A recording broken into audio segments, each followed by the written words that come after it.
Kamusta mga kalingap, mga ka-Adonis? Happy New Year po sa inyo pong lahat. Siyempre, Happy New Year din sa ating ama ng kalingap, si Kuya Bal Santos Matubang, Kalingap Rap, Ate Edna. Pagbati din para sa ating mga kalingap charity vloggers, reactors, mga supporters, sa lahat po ng bumubuo ng kalingap.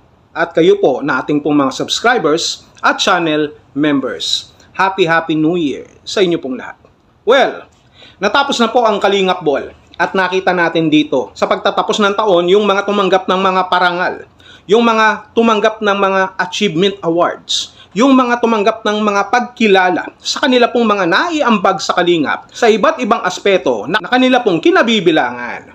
Nandiyan dyan yung mga charity vloggers, mga reactors, Kalingap Angels, yung mga loyal sa Kalingap, yung mga sponsors, pati nga viewers, mayroon din. Halos lahat, wala pong pinalampas ang Kalingap para hindi kilalanin yung kanilang mga naging bahagi sa Kalingap. At congratulations sa atin pong lahat. Siyempre kasama ako, atin lahat, di ba? Ganun yan. One family, one Kalingap. But wait. Sa isang pamilya, meron din talagang mga tinatawag na mga black sheeps. Yung mga anak sa labas. Anak sa labas, sapagkat anak ng teteng. Hanggang ngayon, nasa labas pa rin sila. Hindi sila makamove on sa Kalingap.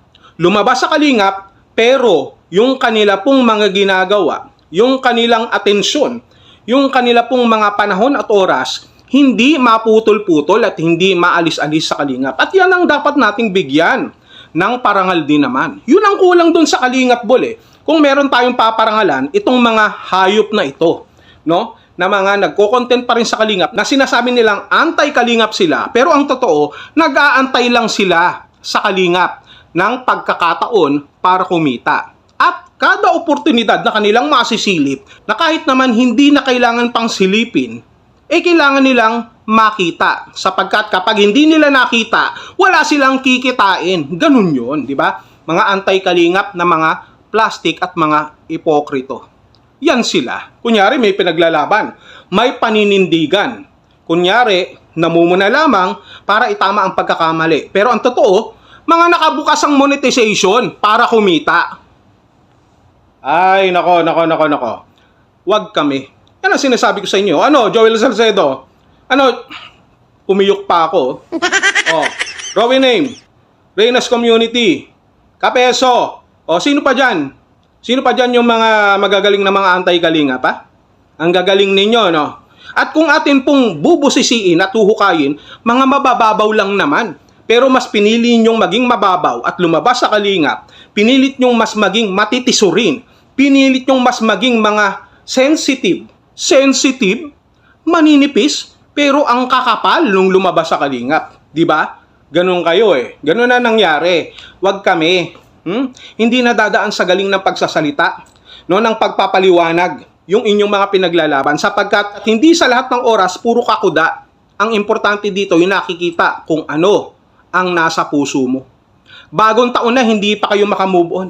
Bagong taon na, pero hindi pa rin nagbabago yung inyong mga estilo. Diba? Hindi pa rin kayo makamove on, ginagamit nyo pa rin yung Kalingap. Ayaw namin sa Kalingap. Pero kumikita kayo sa Kalingap. Diba? Ang dami naman dyan po pwede. Bakit ba nakadikit kayo sa Kalingap? Ano, may lahi ba kayong magnet? May lahi ba kayong glue? Ha? Yung bang umbilical cord nyo nakaduktong pa rin sa Kalingap? Bakit ganon, ha? Hindi kayo makaalis-alis sa Kalingap. Kasi nga, may pera sa Kalingap. Diba? Sinabi na rin naman ni Federico yan doon sa pinanggalingan niya, diba? Na yung mga ginagawa ninyo, yung mga pakikialam ninyo, sa totoo lang, ay ginagawa nyo para may ma-content kayo, para mayroon kayong pagkakitaan. Diba? Sinabi na nung kasama ninyo, nilaglag na kayo kasi kayo ang unang nanlaglag. Ginawa nyo ng attack dog si Federico. Inutus-utusan nyo, inutu-utu nyo, ginamit nyo hanggang sa munti ka ng halos makulong.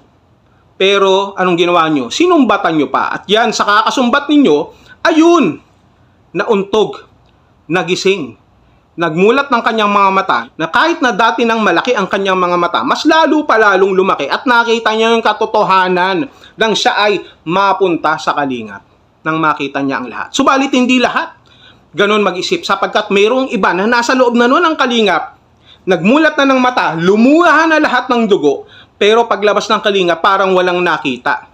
Sa simpleng sinasabi nilang pagtitiwala, pagtatraidor, betrayal of trust, yung mga ganun, na alam natin na natural sa isang pamilya na hindi naman ibig sabihin na napag-usapan ka ng wala, tinatarantado ka na. Masama ka ng tao. May mga bagay lang sa atin, sa pamilya natin na nakakapag-usap, pero hindi ibig sabihin na itinatakwil ka bilang pamilya, sapagkat ito, kung maintindihan mo, ay napag-uusapan ng maayos naman, na ipapaliwanag. Hindi ba? Hindi ba? Ganun lang yon, pero mas pinili nyong maging sensitibo